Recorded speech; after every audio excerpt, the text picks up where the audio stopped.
My name is Ava, and with the slightest change in climate, my rural home becomes infested with insects every year. I put my heart and soul into pest control. At 34 years old, I've transformed from a housewife into nothing less than a hunter. Once upon a time, bugs used to scare me. I used to say such things without any embarrassment, but once I passed 30, I started facing them with a poker face. Indeed, I've become quite tough. Today, I'd like to share a story about how I dealt with my younger sister who fell in love with my husband. This happened years ago, back when I was in my 20s. A junior high school reunion was held for the first time in many years, where I reconnected with my childhood friend Josh, who used to live in my neighborhood during elementary school. My sister Emily, 2 years younger than me, and I used to play with Josh a lot. But as typical boy sentiments grew stronger, playing with girls became embarrassing for him.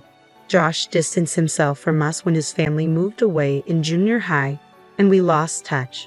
At the reunion, I was nervous when reconnecting with Josh, but adulthood brought its strong ally, alcohol. Josh, loosened by its power, and I, emboldened by the same, had a lively conversation that was hard to believe after such a long time apart. We continued to party together, and by the end of the night, Josh confessed, "I used to like you when we were kids, and it seems like I can still like you as an adult." With this light-hearted exchange, our relationship began. Later, when sober, Josh joked, "Man, I said too much. Am I embarrassing? Who the hell do I think I am?" I couldn't help but laugh at his embarrassment. Everything fell into place, and we decided to get married. We visited each other's homes and completed the formalities for cohabitation and marriage planned for 6 months later. However, a problem arose at my house when Josh came to meet my family over a meal. As my sister returned home from work with a deflated voice, her surprise at seeing Josh turned quickly into a happy expression. "Wow, Josh, why are you here?" Embarrassed, Josh glanced at me and then explained, "Actually, we've been dating for about half a year now, and we've decided to get married. I came here today to inform our parents." I thought I should explain to my family, so I told my sister the circumstances. Her face turned visibly grim. "I see. I'm tired, so I'm going to bed. Good night," she said abruptly, retreating to her room and slamming the door shut. Wow, that was unpleasant," I said to Josh, worried that I had made him uncomfortable. But he reassured me with a smile. "I'm not bothered by it." Wanting to clear things up for my sister's sake, I added, "She's not usually like that. Maybe she's just not happy about us living together."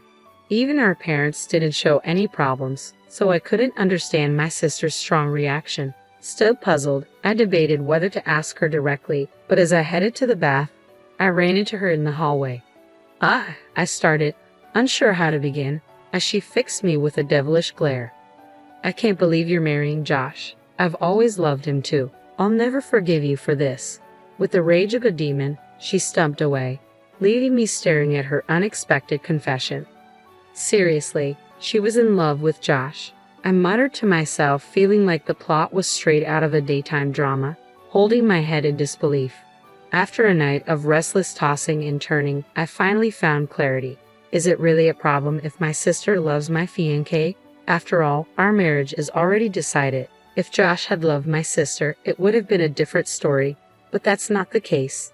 More importantly, if she's felt this way since childhood, she should have told him sooner. Realizing it was my sister's failure to express her feelings that caused this turmoil, I decided it was absurd for her to blame me. Though I could sense her growing hostility towards me as her older sister, I chose to let it slide. Despite the gravity of the situation, I opted for an optimistic view and decided to let it go. However, I was torn about whether to tell Josh. On one hand, revealing my sister's feelings might complicate things for Josh, I reasoned. But if I don't tell him, he'll sense the tension whenever he visits without understanding why. Considering Josh's involvement, I ultimately decided honesty was the best policy. I have to tell him, I resolved. When I finally did, Josh listened attentively and reassured me, "Tell me if anything happens. I'll handle it." "True, it's a sister issue," I acknowledged, relieved by Josh's understanding. "If she gets too aggressive, maybe he'll use you as a shield," I joked nervously. "Don't joke like that," Josh chuckled, trying to lighten the mood. With our decision made, neither of us wavered in our commitment to marry. Convincing my sister was not our aim. We simply accepted the situation. From then on, as expected, my sister's animosity towards me only grew. On one occasion, after she used the bathroom before me, she left it messy without cleaning up. "This isn't a big deal. It's just a shower," I sighed, trying to brush it off. I could even afford to joke about how cute my little sister was for pulling such a modest, shabby prank. However, having my makeup and wallet hidden before heading to work was a real blow. "I don't have time for a treasure hunt in the morning," I muttered, desperately searching for them. Trembling at the thought of being late, I barely made it to work on time twice in 1 week. "You're not slacking off with your wedding coming up, are you?" My boss eyed me coldly, adding to my frustration. "I won't forgive her. No, I'm the big sister. I should forgive her.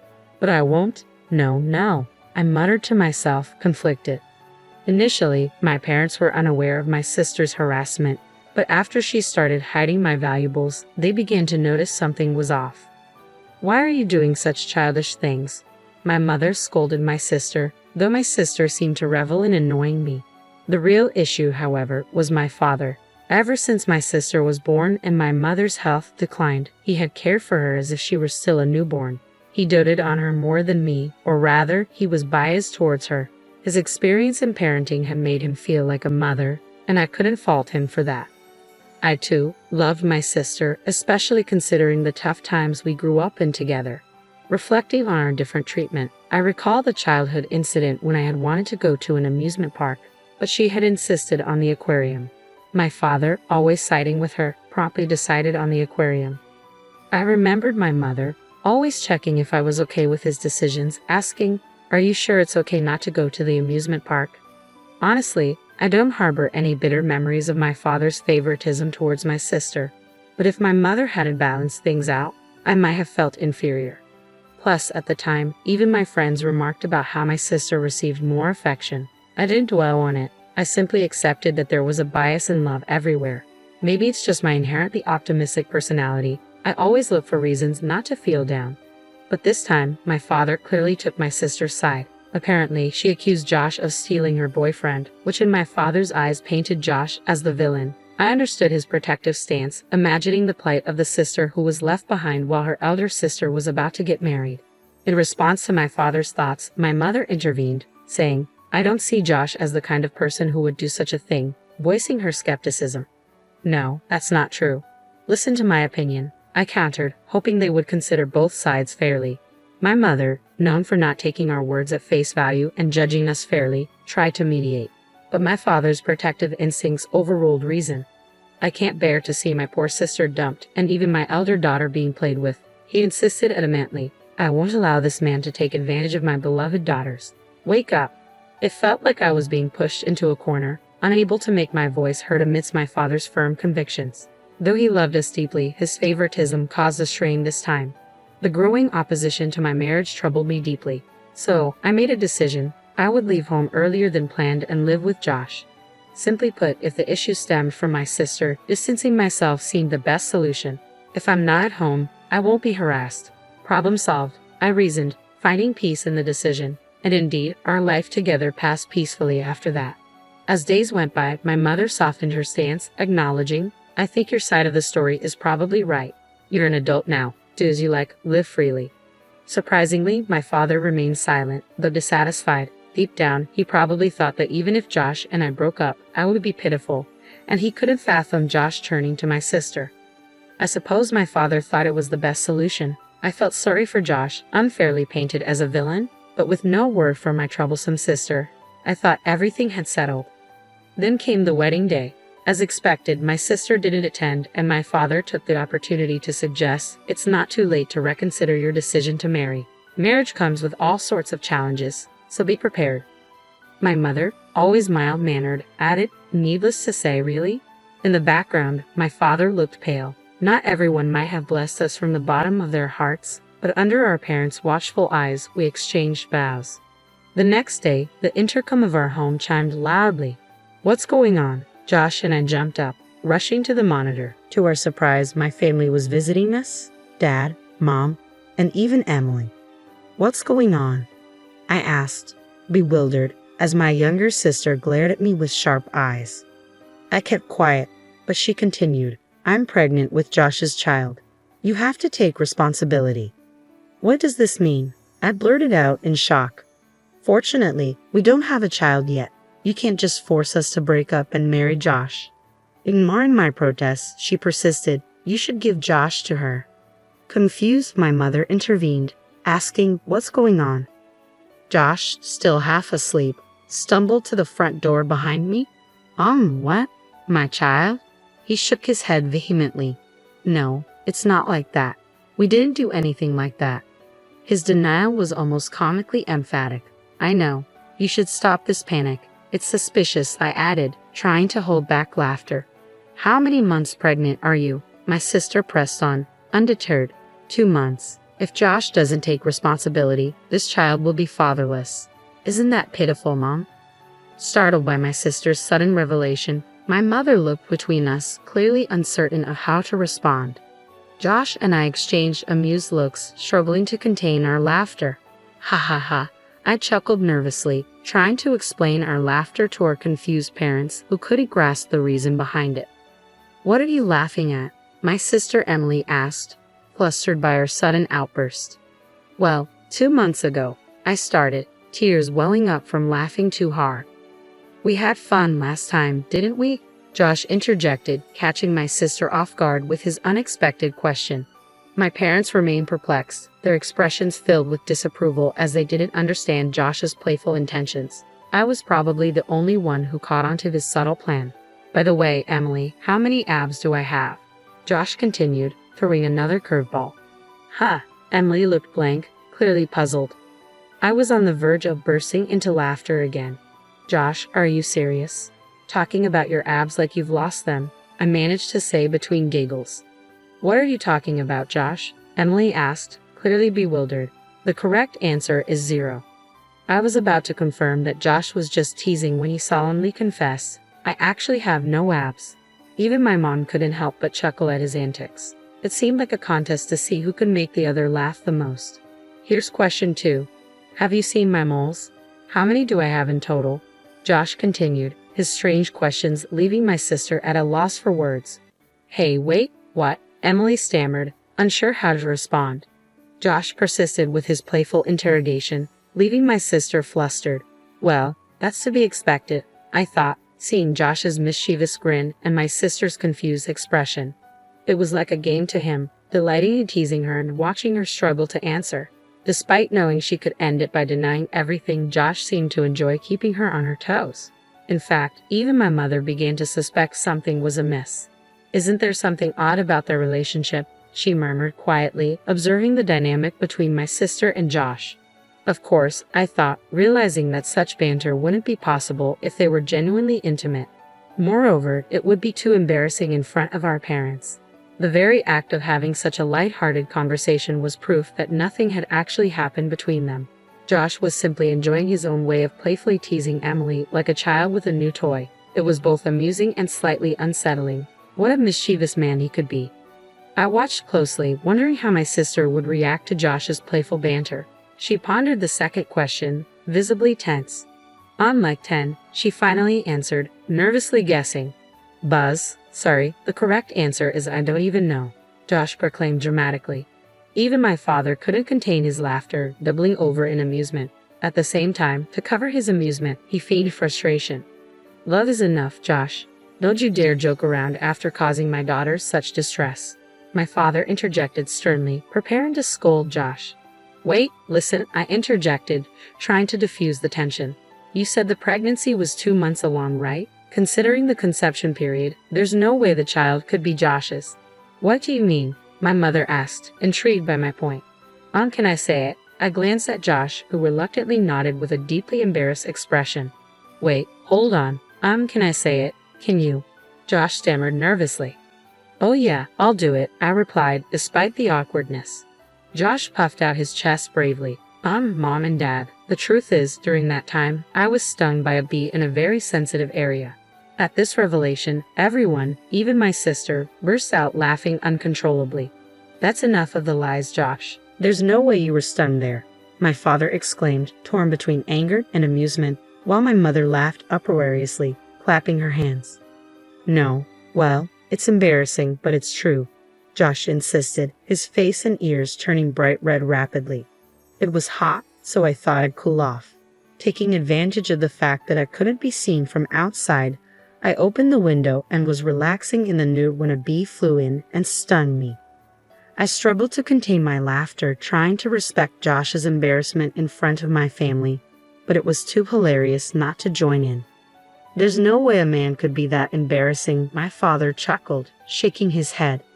Well, that embarrassingly embarrassing man is right here, Josh retorted loudly, trying to defend himself. That still doesn't prove that the child in my belly isn't from Josh's seed, my sister interjected, regaining her stance and joining the conversation with renewed vigor. Emily, think about it, I reasoned. Josh got stung in a very important place. Dad, imagine if that happened to you as a man. You'd understand the pain of having such a vital area harmed. My sister fell silent, considering my serious tone. Meanwhile, my father, who seemed to have visualized the situation based on Josh's explanation, quietly clutched his groin and looked down thoughtfully. Though he tried to maintain a stern face, it was clear he was starting to believe Josh's unlikely tale. It's a really delicate area for men, so it was tough. I even thought about calling an ambulance, Josh concluded, his embarrassment evident despite his attempt at humor. I couldn't help but respond to Josh's story with embarrassment. I had a fever, it was tough, and doing the deed in that state would be way too kinky. You can even check with the hospital that took care of me if you want, Josh explained in an almost inaudible voice. To my surprise, my mother burst into laughter. Josh, didn't you used to have a habit of taking off your swimsuit when you played in a kiddie pool? She teased, approaching him with playful curiosity. Why don't you show me where you were stung? Josh tried to dodge my mother's playful inquiry, covering not his private area, but his irrelevant chest. From what I saw, my mother seemed to fully trust him now, which gave me a sense of relief, although Josh didn't seem to share the same feeling. Well, I sympathize as a man. I don't think anyone would lie about such an embarrassing thing. There's no need to check with the hospital, my father chimed in, his expression unusually kind towards Josh, as if respecting his dignity. Ironically, it seemed that understanding came quicker among men in this situation. I wondered if this was what they called a blessing in disguise. Amidst this light-hearted banter, I turned to my sister, who stood in a daze. Even if you lie like this, it won't lead to Josh and me getting divorced. I think you're just making yourself more miserable, I said calmly. You may not believe me, but I really want you to be happy. After all, you're my only sister. My sister's eyes widened in anger. Shut up, shut up, shut up. I don't like Josh anymore. If he's going to take your side, she snapped, emotional and reaching out to grab me. I don't care if you don't like me. I love Ava, and that's all that matters, Josh firmly asserted, brushing off my sister's hand. I consider Emily a precious childhood friend and now my sister-in-law. I never have and never will see her as anything more. If you keep repeating these lies, I'll defend Ava with all my strength. I couldn't help but feel moved by his words. He had come a long way from the man who was embarrassed by a bee sting, muttering about the world being his enemy. Watching this unfold, my father intervened. Emily, if you're really pregnant, show us your medical records or something, he requested, his tone serious. With that, my parents made it clear they had believed Emily's pregnancy claims without any basis. I appreciated their unquestioning trust in their children, though this time it seemed to have backfired. If you've lied, you owe both of them an apology, my mother added sternly. My sister, visibly shaken and biting her lip, turned away with tears in her eyes. My father moved to follow her, but my mother stopped him. Let her go and cool off, she advised. 2 weeks passed. My sister continued to insist she was pregnant, but my mother finally persuaded her to visit a gynecologist. The diagnosis, no signs of pregnancy and perfectly good health. We're sorry for dudding you and causing you so much trouble, my parents apologized sincerely. We should have trusted Josh, whom we've known for so long. Please take care of Ava and forgive us for making this difficult for you both. They bowed their heads apologetically. To be honest, I couldn't blame my parents. I haven't discussed the strained relationship with my sister with my parents. They have always believed in their daughters without question, a quality that society might view in various ways, but for me it has been a source of immense reassurance. Despite occasional favoritism towards my sister, especially from my father. I have come to forgive them for the mistakes they made. They raised me well, and without them, I wouldn't have met Josh or lived such a happy life. When my sister's lie about being pregnant was exposed, she reacted angrily, declaring, "I don't need this family anymore," and stormed out of the house. Normally, my father would have gone after her, but this time, he suggested it might be better for Emily to take some time away, a cooling off period. My mother agreed, adding firmly, "If she can't come back and sincerely apologize, we won't let her back into this house." Deep down, I doubted my sister would ever apologize sincerely. It felt like a definitive break between us. 7 years passed. My sister did return once, bowing her head to her parents and asking to come back. Initially noble in her return, by the end of the year she had caused a significant incident while heavily intoxicated. One tumultuous New Year's Eve, she sneaked into Josh's bed, mistaking it for mine, and startled him awake. Both of us, along with our parents, were shocked by the disturbance. "Don't approach him," I warned her angrily. Josh, startled, exclaimed loudly enough to wake the neighbors. "Oh!" My parents, usually composed, jumped up in surprise. It was a scene that revealed the extent of my sister's issues. In her drunken state, she blurted out, "I'm tired of seeing you two always together. It's okay for him to spend time with me." I was furious and demanded she get her act together. Even my parents, usually gentle, expressed unprecedented anger. My father, who had once adored my sister, was visibly disgusted. "I didn't raise a child who would attack a man in his sleep," he declared sternly. "I'll never forget this."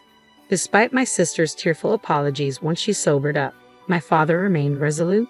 "Your actions when drunk reveal your true feelings. I can't trust anything you say anymore." With that, my parents disowned her. It was a painful but necessary decision. Meanwhile, I discovered I was pregnant for the first time shortly before this turbulent New Year's Eve. Since then, I've given birth to 3 children, including twins, making me a mother of 4 by the age of 34. Life with 4 children is chaotic, walls scribbled with crayons, daily struggles with clothes and toothbrushing, but seeing their sleeping faces each night makes it all worthwhile. My parents adore their grandchildren, often visiting to help with childcare. Josh, too, is deeply involved, despite the challenges. He handles the chaos with a smile, even as he worries about his thinning hair from constant hair pulling during piggyback rides. I find it amusing and endearing to see Josh grappling with hair loss. With his promotion and improved salary, he could afford treatments, but I secretly enjoy watching him embrace fatherhood in all its messy glory. Our home is far from quiet and calm. It's lively and noisy, but I couldn't be happier.